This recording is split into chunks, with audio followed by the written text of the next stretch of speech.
สวัสดีครับผมชื่อนายปฐมพร ธนวัชชัยครับแบมบูสลัดคือกลุ่มคนที่รักในงานแบบการทำงานไทยแล้วก็เป็นกลุ่มที่แบบว่าทำงานด้วยความรักและความสนุกแล้วก็มีแบ่งปันกับสู่ชุมชนหรือว่าคนที่สนใจที่มาชอบทำงานไผ่เพราะว่ามันเป็นโครงสร้างที่ฟรีฟอร์มและเป็นธรรมชาติแบบว่าโค้งอะไรเงี้ยด้วยเนื้อผิวหรือวัสดุมันดูแบบดูสวยอะไรเงี้ย อันนี้จะเป็นผู้ช่วยเขียนแบบครับแต่ว่าที่ทำแบบคนเดียวแล้วเป็นหลักคือเป็นการตัดโมเดลครับซึ่งจะเป็นโมเดลสำหรับใช้กับงานก่อสร้างครับก็คือจะมีดีเทลที่ว่าชิ้นส่วนไหนมาต่อกันในตรงไหนระดับเท่าไหร่อะไรซ้อนกันตรงไหนบ้างใช้สำหรับการคุยกับช่างหน้างานเพื่อจะได้รู้ลำดับการวางหรือการเชื่อมโยงกันของแต่ละชิ้นประมาณนั้น กระบวนการทำโมเดลก็จะเป็นหลังจากเขียนแบบเสร็จแล้วเนี่ยครับก็จะมาเป็นแบบพอร์ตโครงสร้างแต่ละชิ้นอยู่ตรงไหนระยะห่างเท่าไหร่อะไรอยู่ซ้อนอะไรอะไรอยู่เหนืออะไรเงี้ยครับไล่เป็นสเต็ปไปเวลาช่างมาดูหรือไปคุยหน้างานเราสามารถชี้เป็นจุดๆไปได้เพื่อความเข้าใจแล้วก็ความถูกต้องของงานเพราะว่ามันสามารถหมุนดูได้รอบทิศทางเห็นงานชัดเจนมากกว่า ที่ชอบไปลงไซต์เพราะว่าบางทีก็จะเข้าไปทำกับช่างด้วยเพราะว่ารู้สึกสนุกได้ทำอะไรด้วยมือตัวเองแล้วก็ได้ทำอะไรในสิ่งที่แบบว่าเห็นเป็นโมเดลตัวเล็กแล้วก็ขยายไปในสเกลจริง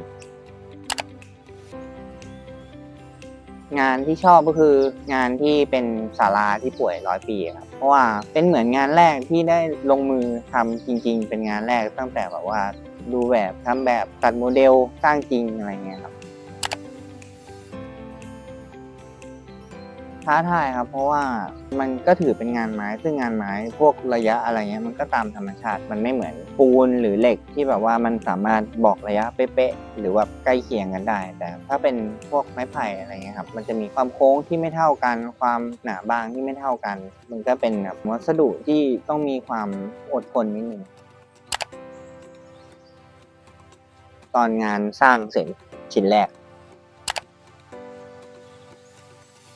ได้รู้กระบวนการทั้งหมดตั้งแต่ว่าปลูกมายังไงคัดมายังไงต้องแช่ด้วยอะไรขั้นตอนการติดตั้งยังไงไม่ให้มันแตกต้องยึดสกรูยังไงต้องใช้สกรูแบบไหนเวลาขึ้นต้องขึ้นจากอะไรก่อนต้องมีระยะห่างอะไรเท่าไหร่อะไรเงี้ย